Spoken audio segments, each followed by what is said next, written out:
আজকে যে পরিমাণ শীত দেখছি, এইরকম শীত আমি বিগত কয়েক বছরে আমি দেখি নাই। যেটা হচ্ছে, আমরা তো গত কয়েকদিন ধরে সূর্যের দেখা নাই।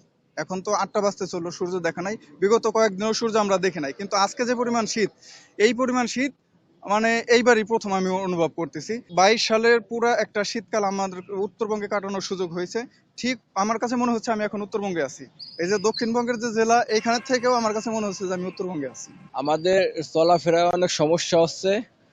আবার আমরা যে সকালে বাজারে যাচ্ছি, অনেক শীত, এখন বেরোনো যাচ্ছে না। আজকে 7.5 পয়েন্ট শীত শীত পড়ছে বাংলাদেশে, মনে হয় আজকে সর্বনিম্ন। আর গোপালগঞ্জ জেলায় জানেন যে সারা বাংলাদেশের দুইটি জেলায় গত 2 দিন আগে শীত পড়ছে, যশোর আর হচ্ছে গোপালগঞ্জ। তো গোপালগঞ্জে এত শীত পড়ার কারণ কি আমরা জানি না। আমাদের চলাফেরা এবং জীবনযাপনের জন্য এই যে এত পরিমাণ শীত আমাদের কষ্টকর হয়ে যাচ্ছে। এই যে সকালে বাজারে যাচ্ছি, আমাদের খুবই খারাপ, মানে শীত লাগতেছে। আমরা বাজারে যাইতে চলাফেরা করতে অসুবিধা হচ্ছে খুবই। আমরা যে পড়াশোনা করতে যাই, ওই সময় অসুবিধা হয়। জীবন চলার যেই সব আমাদের দৈনন্দিন যে কাজ, বাজার ঘাট, তারপর স্কুল কলেজে যাচ্ছি, আমরা প্রাইভেটে যাচ্ছি, সবকিছু মিলিয়ে আমাদের অনেক অসুবিধা হচ্ছে এই শীতে। তীব্র শীত এবং কুয়াশায় ঘেরে আছে।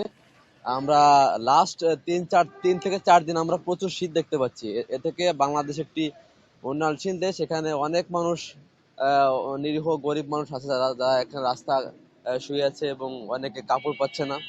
এবং আমি দৃষ্টি করবো যারা ভালো ভালো লোক মানুষ আছেন, তারা একটু সাহায্য করবেন তাদের, তারা যেন একটু আশ্রয় পায়, সুন্দর জামা কাপড় পেতে পারে। সুন্দর না, একটু আপনারা সাহায্য করে তারা এই শীতে একটু তারা গরম অনুভব করবে।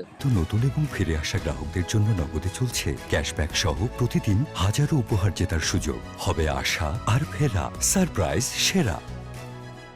আজ গোপালগঞ্জের সর্বনিম্ন তাপমাত্রা রেকর্ড করা হয়েছে 7.5 ডিগ্রি সেলসিয়াস, যেটি এ মৌসুমের জেলার সর্বনিম্ন তাপমাত্রা এবং এটি আজকে দেশের সর্বনিম্ন তাপমাত্রা। আমরা আশা করতেছি আগামীকালকেও আবহাওয়ার পরিস্থিতি এমনটাই থাকবে। হয়তো তাপমাত্রা সামান্য কিছুটা বাড়তে পারে এবং দিনের তাপমাত্রা অপরিবর্তিত থাকতে পারে। পরবর্তী দিনের তাপমাত্রা কিছুটা বাড়তে পারে, রাতের তাপমাত্রা অপরিবর্তিত থাকতে পারে এবং পরের দিনে দিন ও রাতের তাপমাত্রা অপরিবর্তিত থাকতে পারে।